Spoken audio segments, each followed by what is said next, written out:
This book is written for parents, caregivers, and anyone who spends time with children and wants to understand what is happening inside a child's mind. Its main idea is simple and hopeful. When adults understand how a child's brain grows and works, they can respond in ways that help children feel safer, calmer, and more capable. The authors explain that many everyday struggles with children are not signs of bad behavior or poor character. Instead, they are signs of a developing brain that is still learning how to handle emotions, stress, relationships, and choices. The book shows how adults can guide children toward healthy brain development through connection, empathy, and thoughtful guidance rather than fear, punishment, or control. It combines modern brain science with practical parenting wisdom, using clear examples and simple language to show how small changes in adult responses can shape a child's emotional and social growth over time.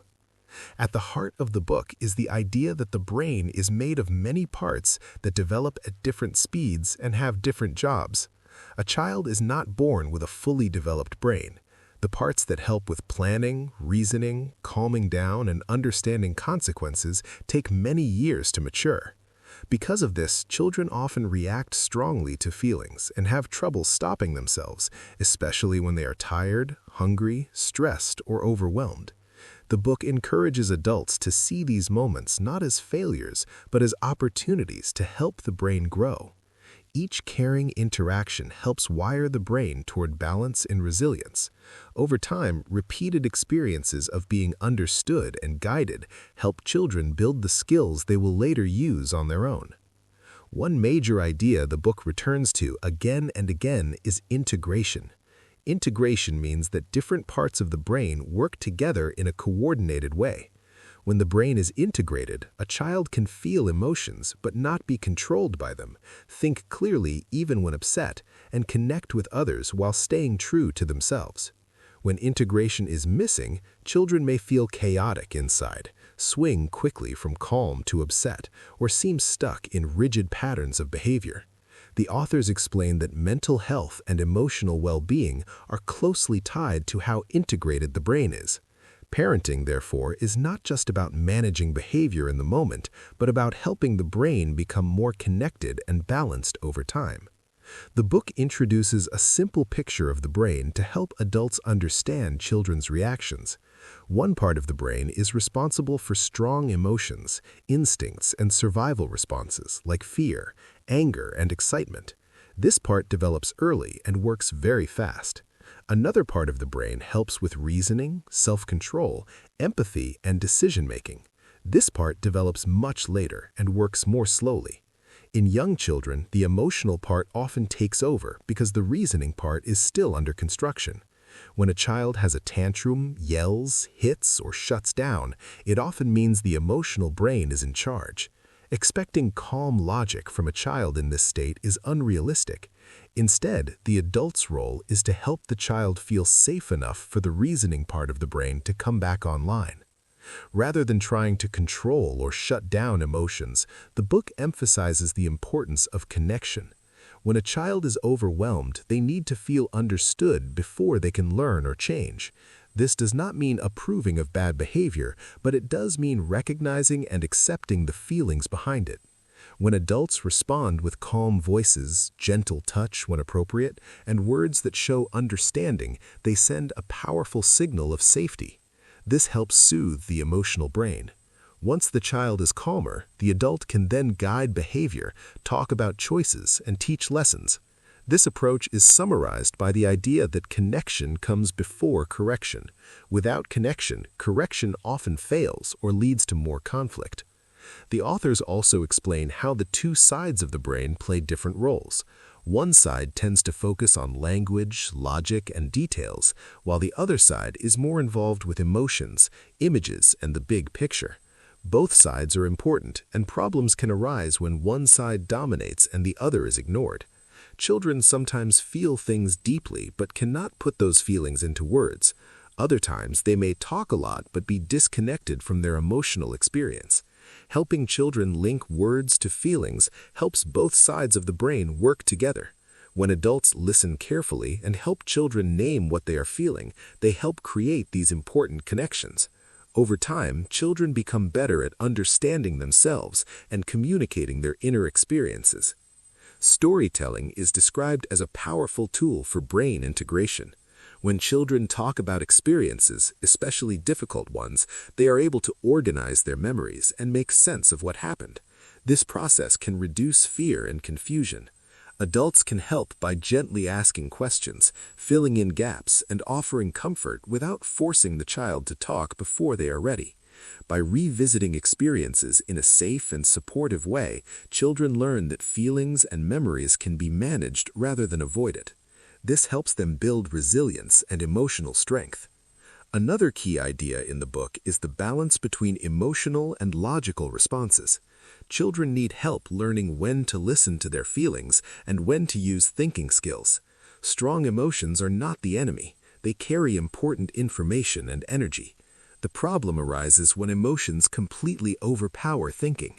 The authors encourage adults to help children practice moving between feeling and thinking.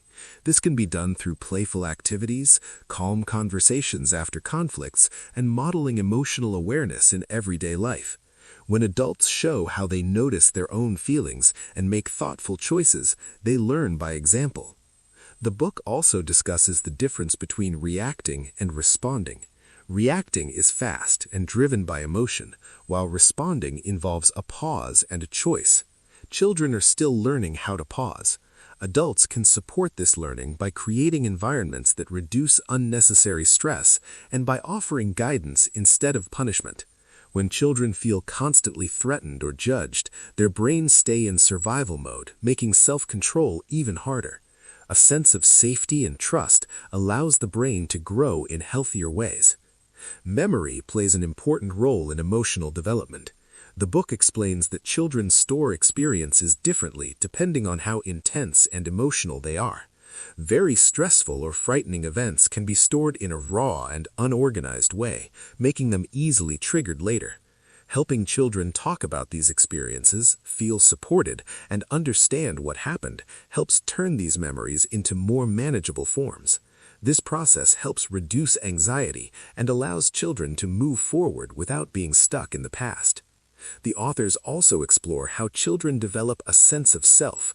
A healthy sense of self includes knowing one's feelings, thoughts, strengths, and challenges, while also feeling connected to others.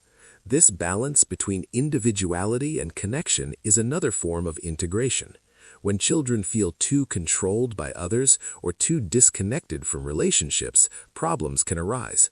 Adults can support healthy self-development by respecting children's feelings, encouraging independence appropriate to their age, and maintaining warm, reliable relationships. Attention and awareness are also important themes. The book highlights the idea of being aware of what is happening inside the mind. This awareness helps children notice their thoughts and feelings without being overwhelmed by them. Simple practices like pausing, breathing, and reflecting can help build this skill over time. Adults can introduce these ideas in gentle, age-appropriate ways and model them in their own lives. When children learn that they can observe their inner world, they gain more control and flexibility in how they respond to challenges. The book stresses that discipline should be about teaching, not punishment. Traditional punishment often focuses on making a child feel bad or afraid to stop behavior. This may work in the short term, but does not help the brain learn better skills. Teaching-focused discipline looks at what the child is struggling with and helps them develop the missing abilities. This might include learning to wait, to express feelings with words, to solve problems, or to calm down. Mistakes are seen as chances to practice and grow rather than as reasons for shame. Relationships are described as the most powerful force in shaping the brain. Repeated experiences of being seen, heard, and comforted create strong neural connections that support emotional health. Even when adults make mistakes, repair is possible.